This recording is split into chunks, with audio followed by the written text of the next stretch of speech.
The state of Maine is known for its historic lighthouses, rugged Atlantic terrain, and seafood, but its cities are often ignored, and today we'll be exploring Maine's largest city, Portland.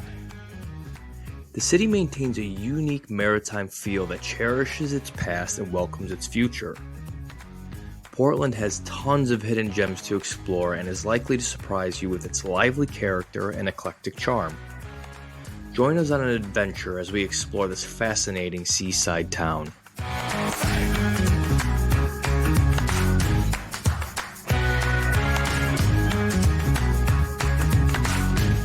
Hey everyone, JP here, and welcome to beautiful and historic Portland, Maine.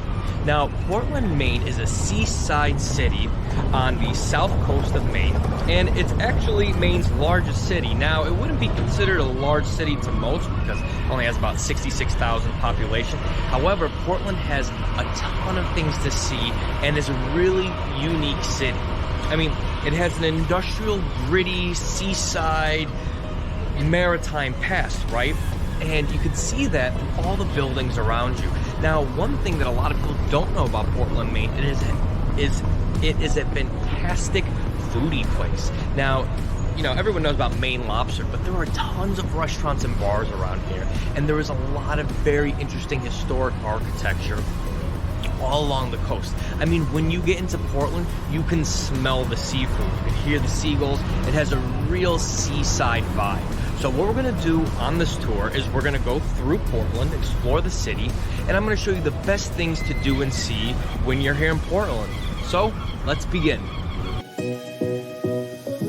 Tucked away in the far northeast corner of the United States, Portland had its beginnings in the early to mid 1600s. The city's strategic location made it a hub for maritime trade and prospered significantly during the 18th century. Interestingly, much of the city's colonial past is gone forever as a series of fires burnt down most of the city.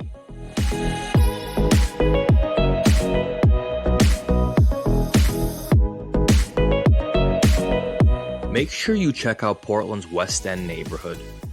This area is the home to some of the city's most impressive Victorian-era architecture, and eye-turning mansions and attractive row houses are around every corner.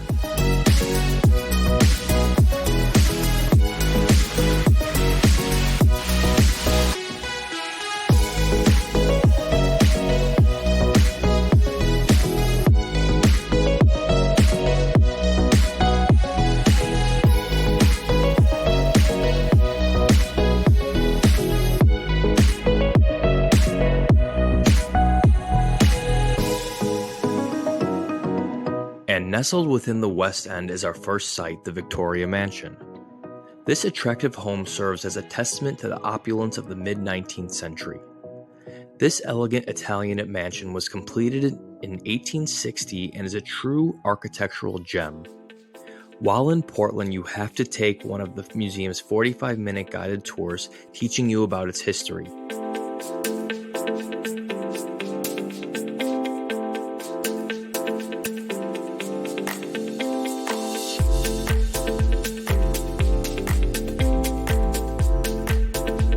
I found it fascinating how every piece of the home's design had a specific functional and artistic purpose. The mansion's interior is strikingly ornate and showcases a captivating blend of colorful frescoes and exquisite woodwork. The museum tour also helps you to learn more about aristocratic family life in the mid-19th century.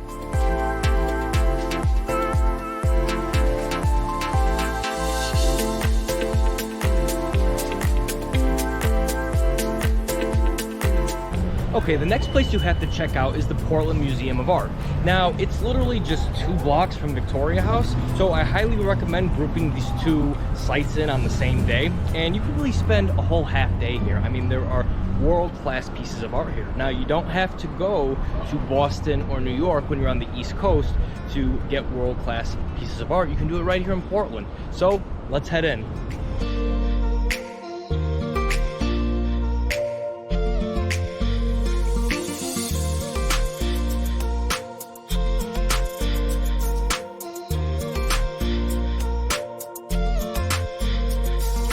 Portland Museum of Art was founded in 1882 and has grown into becoming one of New England's premier institutions. Its extensive collection spans various periods and styles, but tends to focus on American and European art. The museum's commitment to exhibiting contemporary art and local talent also makes it a center for artistic innovation. A stroll through the museum is inspiring and definitely worth a couple of hours as you explore Portland.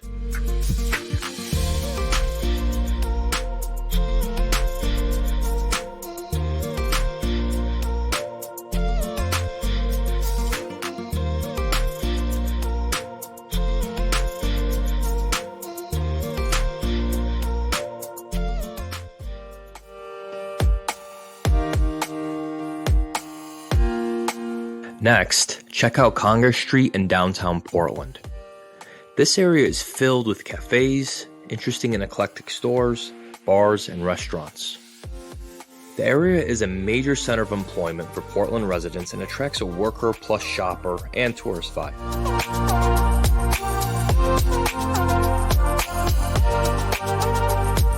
While on Conger Street, I recommend you check out Maine Craft Portland. This store, housed in a historic building, offers you tons of different items for your home, apparel, decorative items, and more, all created by local Portland artists. Every item in the store is unique, and you can feel the energy and care that the artists put into their work.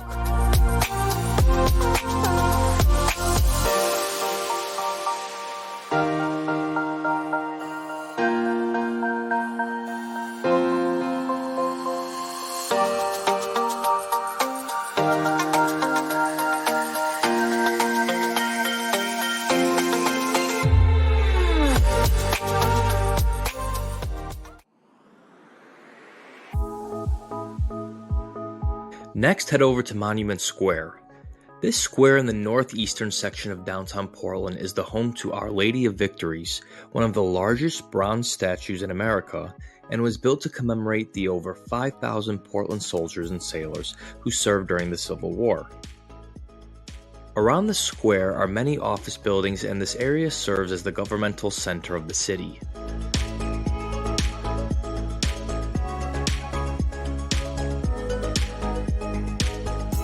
So as you walk through Portland, you're going to notice several things. So it's a very liberal and a very artsy city, if you haven't noticed that already, right? So it has a very young vibe, and you're going to see that in the population of the people that live here. So you have a lot of hipsters, a lot of artists, and a very young population. I mean, it is mixed. You see all kinds of people from every walk of life, but you're really going to feel that when you're here in Portland, specifically in the downtown section.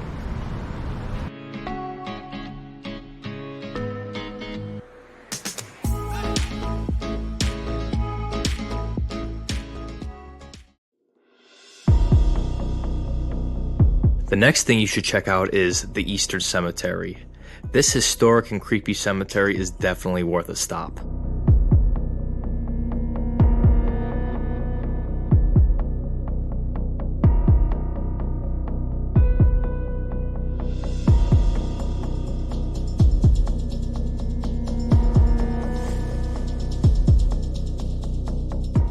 Okay, now what's weird about Eastern Cemetery is that it's really overgrown.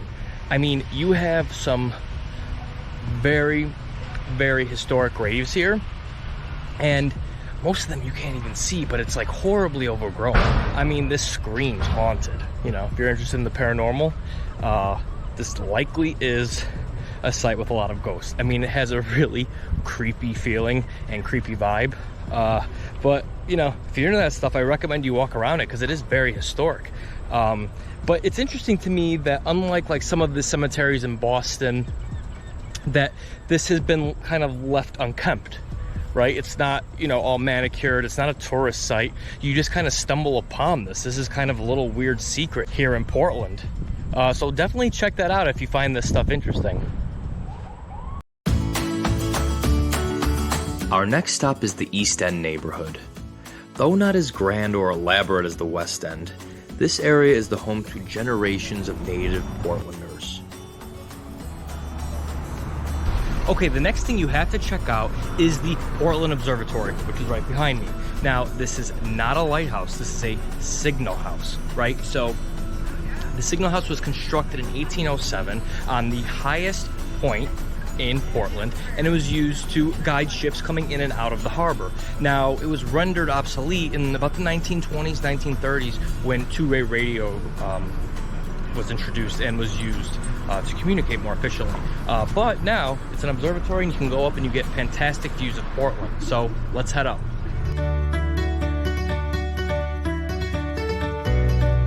Portland Observatory was built in 1807 and offers the visitor a unique look into the city's seafaring past. This octagon wooden tower served as a vital tool for monitoring ship activity coming into and out of Portland during the 19th century. Check out the museum within the tower to learn more about its past, then head up its wooden stairs to the top where you are afforded amazing views of the city, harbor, and bay.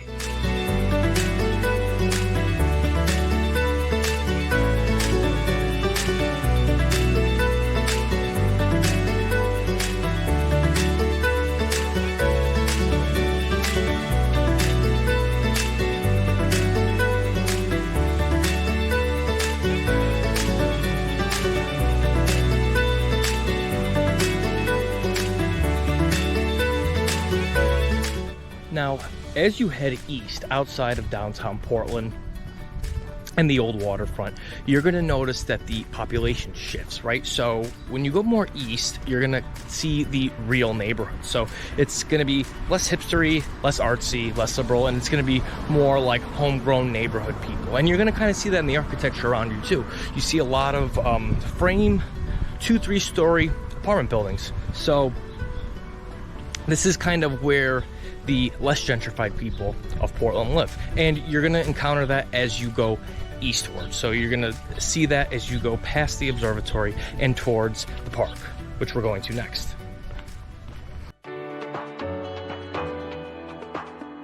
As you walk eastbound, you will eventually hit the Eastern Promenade. This is an amazing urban park perched high upon a hill overlooking the bay. This is an excellent place to relax on your journey, have a picnic, people watch, or catch a glimpse of the attractive Victorian mansions that look out onto the promenade.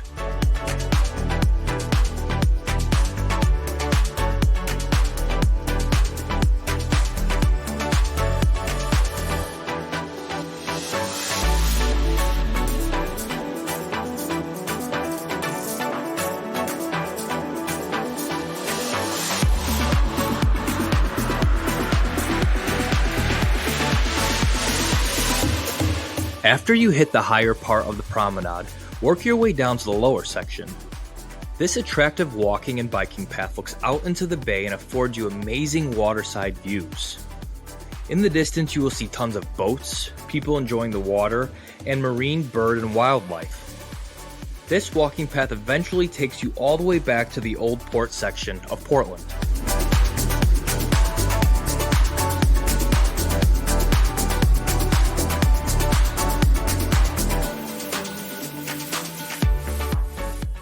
Okay, the next thing you have to do when you're here in Portland is check out the Maine Narrow Gauge Railway. So what this is basically, it's an old train that you can go on, and it takes 40 minutes, and it takes you along Portland's waterfront. And on it, they teach you all about the history of Portland, and you really get some interesting views. What's so cool about it is the trains are actually from the early 1900s, so you're on like this vintage train as you go through and you learn about Portland's history. So let's head on. The Maine Narrow Gauge Railroad offers visitors the opportunity to take a train ride along Portland's waterfront in attractive turn-of-the-century train cars. You can pick any car you like, and each one has a fascinating history on how it ended up being used on this railroad. As you travel along the skinny railroad, you get amazing views of the bay and learn all about the history of Portland. At the end of the line, passengers get out, take in some of the views, then head back to the old port.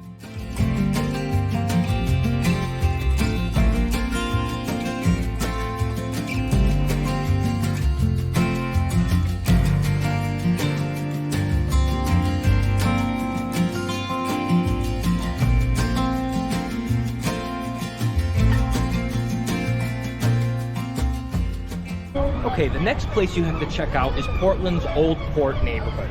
Now, this neighborhood is filled with warehouses from the mid-1800s to the early 1900s, and the area went through kind of a dead time, right? But it has been revitalized amazingly. I mean, there are tons of restaurants, stores, bars. It's just a great urban neighborhood. And this is pretty much the touristy section of Portland as well, so you're gonna get a lot of tourists, a lot of visitors, and you just have a really booming commercial corridor around here. So we're gonna explore that a little bit and learn a little bit more about the Old Port.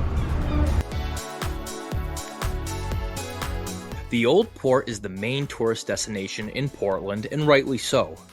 The narrow and cobblestone streets tucked between historic maritime warehouses make for a truly unique experience. The old industrial past of the Old Port blends seamlessly well with the newer commercial developments. The area maintains a unique charm filled with independent stores, restaurants, and pubs sitting along attractive squares.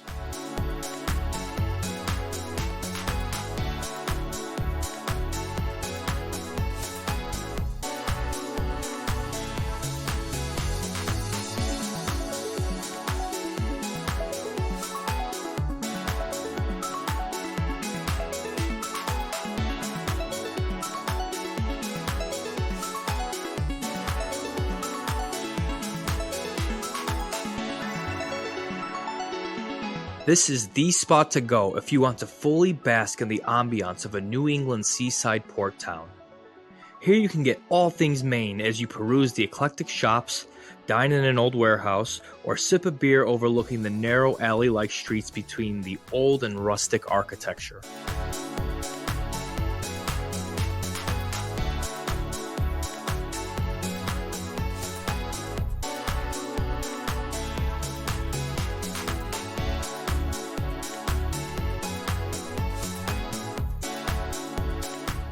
So what I love about the Old Port neighborhood is that it's so walkable. There are so many restaurants, bars, shops, things to do, things to see. I mean, if you like shopping and just hanging out and eating and drinking and you're a foodie, you can really spend all day here. And what's cool about it is that you're, between a canyon of these like gritty old warehouse buildings from the mid to late 1800s and early 1900s, so they really repurposed the space very well. And it's a really friendly vibe. I mean, there's people out everywhere, there's dogs everywhere. This is a Wednesday, so Saturday and Sunday must be super bumping. But that is not it, right? The next big area, which we're about to go next, is by the wharfs, right? So this is the waterfront. Portland's waterfront is where you go if you really want to experience that nautical vibe. Definitely check out Harbor Fish Market. This authentic fish market is a must-see. Here you can see and buy fish and crustaceans that have just been plucked fresh from the sea. This authentic fish market sits elevated above the water in an old wooden building right above the wharf, and be sure to get some of the freshest seafood of your life.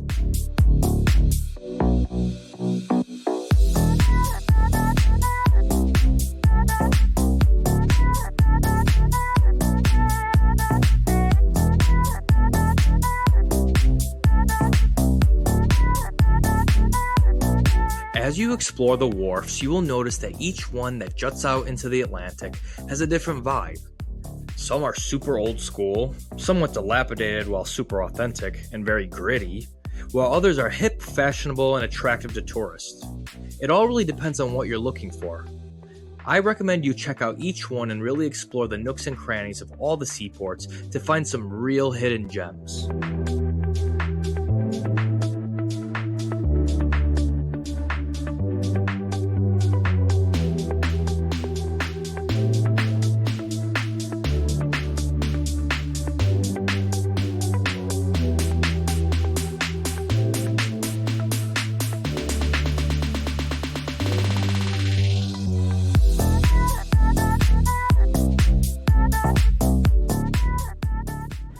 Okay, now the moment you've all been waiting for, trying the Maine lobster. Now, lobster is going to be better in Maine than any other place in the United States. So you could really go anywhere and it'll probably be better than your home state if you're not from Maine. But here in Portland, I recommend Luke's Lobster, which is right behind me. Now, Luke's Lobster is very good. It's amazing lobster and seafood, and it has a really good vibe. I mean, you could sit outside on the deck in the warmer months, and then even in the colder months you could sit upstairs, and they have like big open windows that look out into the harbor, so you get the amazing seafood plus the cool environment. So I definitely recommend checking this out. All right, let's head in.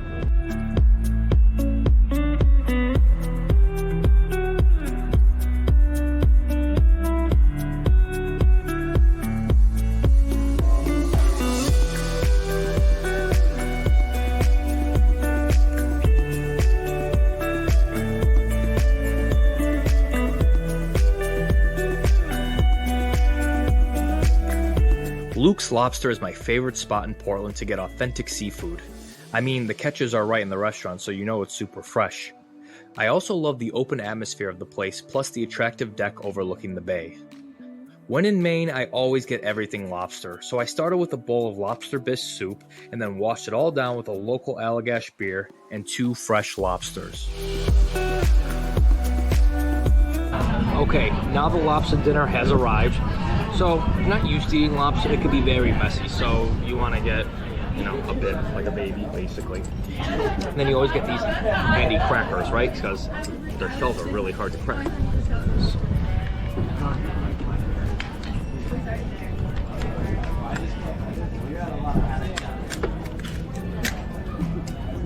Crack it like that. Give it another crack if it didn't quite do it good. Take off the shell. Sometimes it's a little hard to eat. It's not the easiest kind of food to eat. Take out some of that real good meat. Dip it in the butter. Amazing. Truly amazing. I mean, I'd come to Maine just for this, to be honest with you. Ooh, look at that good one I got. Dip it in the butter. I like to let it soak for a little bit, you know, really take in the butter. Now that is some good lobster. Okay guys, this was Portland, Maine. I had a fantastic time showing it, and what I really love about Portland is that nautical, seaside, gritty, old world vibe it has, mixed with the new, right? It really is an amazing city, and it's definitely worth spending a couple days here. Now, this isn't all Maine has to offer. Maine has exceptional natural beauty, and we're going to do more videos on Maine in the next coming months and years. So if you haven't subscribed already, make sure you do so. Like this video, share this video with your friends, and leave me a comment below. Let me know if there's anything that I missed or anything you would like to see next time. Okay guys, until next time, take care. Bye.